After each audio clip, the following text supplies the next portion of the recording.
dari HKBP Kernolong, HKBP tertua di Pulau Jawa. Bapak, Ibu, Saudara yang terkasih, sebelum kita memasuki peraduan malam, marilah kita sejenak mendengarkan firman Tuhan. Mari kita berdoa. Allah Bapa yang kami puji, yang kami sembah, di dalam nama anak-Mu Tuhan Yesus Kristus, Tuhan kami, terima kasih Tuhan atas segala kebaikan-Mu menyertai hidup kami sepanjang hari ini.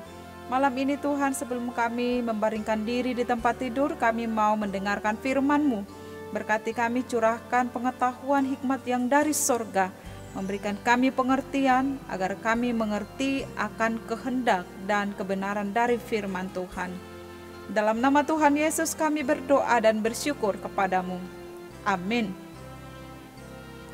Firman Tuhan, renungan bagi kita pada malam hari ini, sesuai bacaan malam dalam Almanak HKBP, yaitu dari Hakim-Hakim, pasal 11 ayat 1 hingga ayat 11 dan ayat 29 hingga ayat 36.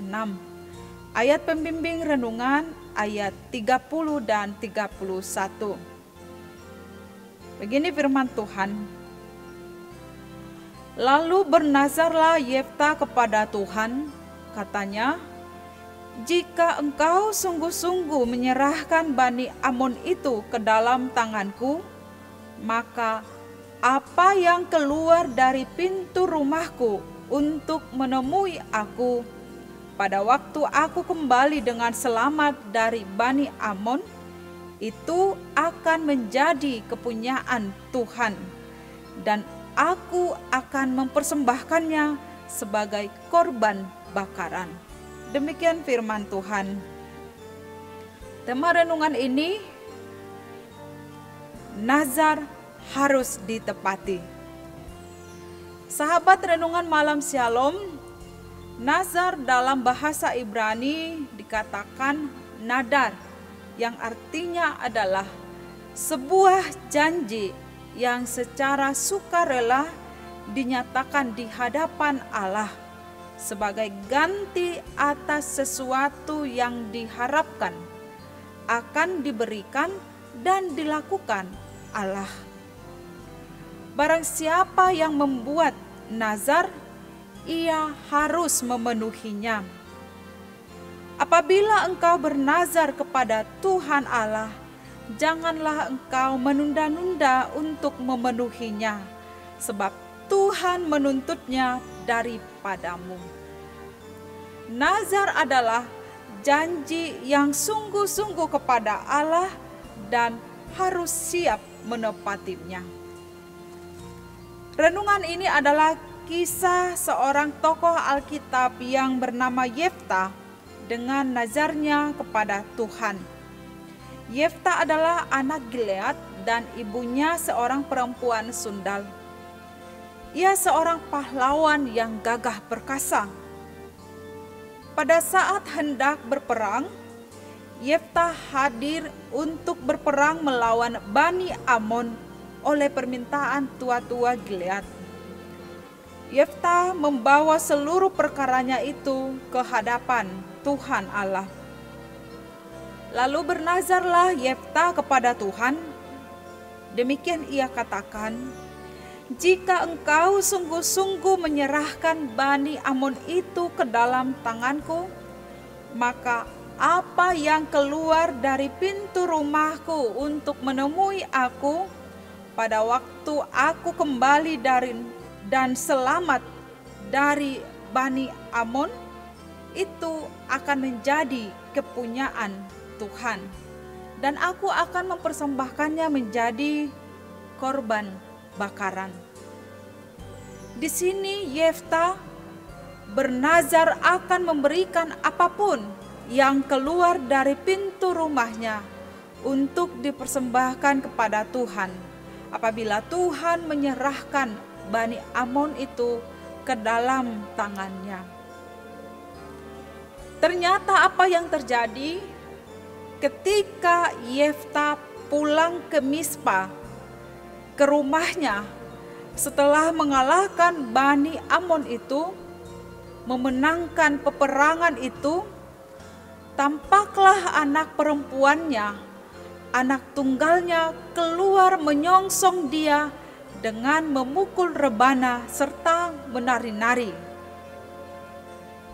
Demi dilihatnya itu, dikoyakkannyalah bajunya sambil berkata, "Ah, anakku, engkau membuat hatiku hancur luluh, dan engkaulah yang mencelakakan aku.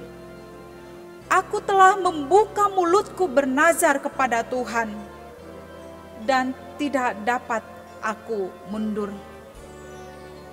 Demikian ia merasakan hati yang begitu hancur luluh, mengingat nazarnya kepada Tuhan. Dapat dikatakan kisah nazar Yefta adalah sesuatu yang harus ia penuhi, sekalipun ia harus menerima konsekuensi atau resiko yang berat bagi dirinya sendiri. Sebuah nazar adalah sebuah komitmen, keputusan yang harus dilakukan, yang harus ditepati. Ia harus mempersembahkan anak perempuannya, anak satu-satunya itu kepada Tuhan. Mempersembahkan anaknya kepada Tuhan bukan menunjuk kepada korban bakaran seperti mempersembahkan anak kepada dewa Molok, seperti yang dilakukan oleh orang-orang kafir atau bangsa kafir dengan cara membunuh anak itu. Akan tetapi, anaknya yang menjadi persembahan bagi Tuhan sebagai persembahan gadis yang tidak pernah mengenal laki-laki. Inilah nazarnya kepada Allah, mempersembahkan anaknya itu sebagai korban bakaran kepada Tuhan, sebagai gadis yang tidak pernah mengenal laki-laki, yang mengabdikan diri pada Allah seumur hidupnya. Jadi dipersembahkan dalam kasus ini bukan dibunuh, melainkan menjadi nazar bagi Allah. Sahabat renungan malam Shalom, tak jarang juga seseorang menjanjikan sesuatu kepada Tuhan agar Tuhan berpihak kepadanya. Manusia berjanji kepada Tuhan demi mendapatkan apa yang diinginkannya, demi keluar dari permasalahan yang menggerogoti hidupnya, demi menggapai cita-cita dan harapannya. Berbagai macam yang ingin diraih, yang ingin didapatkan oleh seseorang, dan dengan mengatakan janji atau nazar kepada Allah. Misalnya ada orang bernazar, jika ia berhasil masuk perguruan tinggi negeri, maka dia akan memberikan uang persembahan, memberikan ucapan syukur atas kelulusannya kepada gereja. Yang dipersembahkan adalah sesuatu yang dinilai berharga, dan setiap orang sangat berusaha untuk menepati nazarnya kepada Tuhan.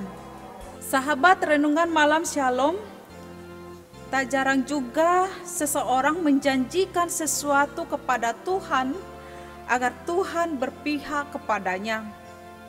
Manusia berjanji kepada Tuhan demi mendapatkan apa yang diinginkannya, demi keluar dari permasalahan yang menggerogoti hidupnya, demi menggapai cita-cita dan harapannya. Misalnya ada orang bernazar, jika ia berhasil masuk perguruan tinggi negeri, maka dia akan memberikan uang persembahan atau memberikan ucapan syukur atas kelulusannya kepada gereja. Yang dipersembahkan adalah sesuatu yang dinilai berharga dan setiap orang sangat berusaha untuk menepati janjinya. Kita tidak pernah dituntut Tuhan untuk membuat nazar kepada Tuhan. Namun, jika kita mau bernazar untuk Tuhan, jangan sampai kita gegabah atau tergesa-gesa dalam bernazar tanpa memikirkan akibatnya. Jika nazar tidak dipenuhi, hal itu akan menjadi dosa. Sebab nazar adalah sebuah tindakan sukarela yang harus dipenuhi dan sifatnya mengikat dan keharusan. Bila nazar telah terucap, maka laksanakanlah. Amin. Mari kita berdoa. Terima kasih Tuhan Allah Bapa atas kebaikan-Mu bagi kami, memberikan firman-Mu untuk boleh kami renungkan dan kami lakukan dalam hidup kami seturut dengan kehendak Tuhan. Tuhan Allah Bapa, kami mau beristirahat, membaringkan diri di tempat tidur, berkati kami sepanjang malam ini, sehingga di esok pagi kami merasakan penyertaan hidup yang baru yang Tuhan anugerahkan bagi kami. Dalam nama Tuhan Yesus kami berdoa, amin. Anugerah Tuhan Yesus, kasih setia Allah Bapa, dan persekutuan dengan Roh Kudus menyertai kita malam ini sampai selama-lamanya. Amin.